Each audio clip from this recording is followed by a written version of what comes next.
Have you ever broken your wrist? Well, here's what your body was doing behind the scenes at that exact moment.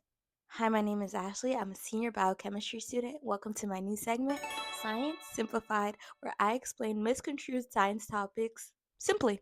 Today's topic is what actually happens when you break your wrist. Most wrist fractures start at the same exact moment.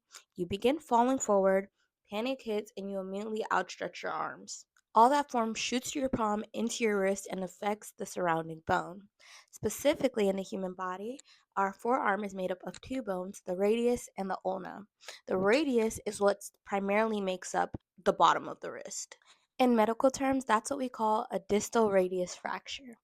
At the moment of impact, depending on how hard the force was or how hard you fell, that is what creates your fracture. Right away, the tiny blood vessels within your bones are damaged as they tear open.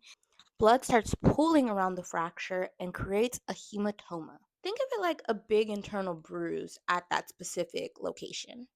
And this explains why your arm immediately gets swollen, warm, tight, and really inflamed. And although uncomfortable, a hematoma is actually the first step of healing your bone. Think of it like a temporary bandage to get all the necessary players in to fix that bone. Once the hematoma sets the stage, your body gets to work. First, it creates a soft callus around the hematoma, which kind of serves like a bridge, which is kind of a flexible bridge of new tissue forming around the injury site.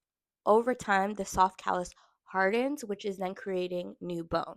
Over a couple weeks or months, your bone begins to go through this process called bone remodeling. If you want to know more about that, I have a video on it, as well as reshaping and strengthening that area so that your bone can handle regular forces again. And yes, even as an adult, your bones are still capable of reshaping and rebuilding themselves. I hope you learned a little bit about what happens when you break your wrist. Bye!